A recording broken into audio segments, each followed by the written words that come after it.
Hey everybody, this is Billy Brown. I'm a nature writer with Grid Magazine and phillynature.org, and I'm standing in front of, surrounded by Goldenrod.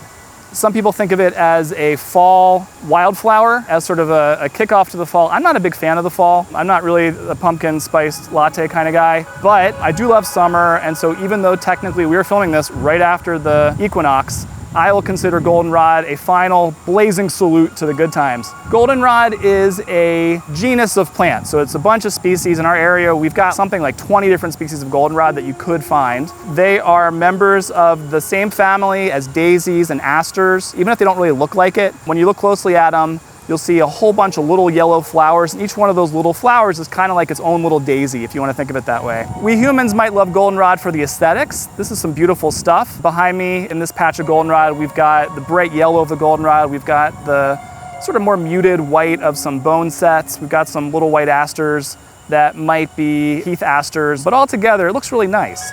Bugs love them because they put out a whole lot of pollen and nectar here at the end of the year. If you're an insect, there's a chance you're going to try to make it through the winter, but really most of our insects basically die once it gets cold, but they are in the process of laying eggs. If they are different kinds of bees, they might be socking away nectar and pollen to feed the next generation. And goldenrod is one of these flowers that provides them with a whole ton of that resource right when they really need it.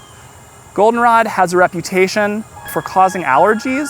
I think it's probably like a bad coincidence that we see it flowering at a time that a lot of us have really bad seasonal allergies. But when you think about how goldenrod gets pollinated, it gets pollinated by insects, by bees and butterflies, other pollinators, which means it's got relatively heavy pollen grains. The stuff that gives us allergies are the flowers that are wind pollinated, often a lot less showy flowers you might not even notice. So things like grasses, and actually a cousin of the goldenrod, something called ragweed or mugwort. These are plants that, again, the wind blows their pollen around. It's a lot smaller, finer pollen that can get up into your nose a lot more easily. In our area, we've got something like 20 different species of goldenrod, so you can be totally excused for saying it's a goldenrod and leaving it at that. This patch, I think, is mostly Canada goldenrod, which when you're telling apart goldenrod, you're getting down to questions of like, is the stem fuzzy? Are the leaves kind of like rough or are they smooth? Does it have flowers just like at the top or like up and down the stem? So it can get kind of tricky, but it also can be a great challenge. If you're getting into botany, having a whole bunch of species of goldenrod that are all fun to look at can give you a chance to learn how to tell them apart. Now in Philadelphia, you can find some meadows with a ton of goldenrod in places like Houston Meadow, which is in the Wissahickon. You can also just find patches of goldenrod blooming elsewhere in parks.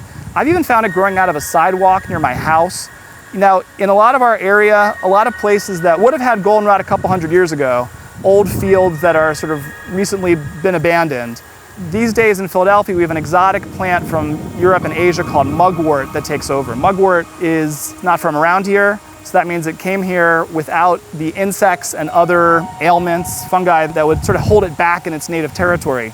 So mugwort can grow in these very uniform patches where you don't see any other plants making it in there, and since it is wind pollinated, it isn't such a great resource for our insects, and since our insects don't know how to eat it, it ends up being a relatively barren kind of landscape once you have a lot of mugwort.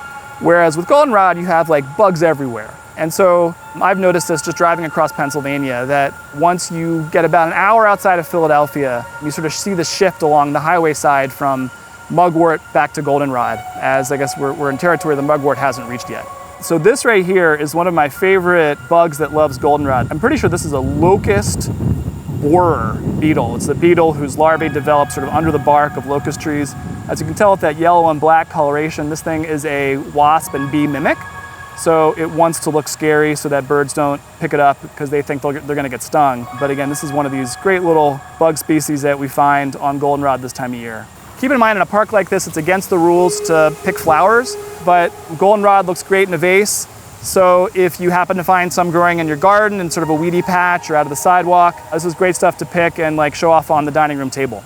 If you're interested in learning more about plants in our area, check out the Philadelphia Botanical Club. They lead a lot of great plant walks. You can also find plant walks this time of year in the fall at a lot of our nature centers and environmental centers or arboretums. So if you want to learn more about plants like goldenrod, those are great ways to get connected with experts who can show you the ropes. This has been a production of phillynature.org and Grid Magazine. Please check out phillynature.org to learn more about nature in Philadelphia, and subscribe to Grid Magazine to support environmental journalism right here in Philadelphia. Thank you.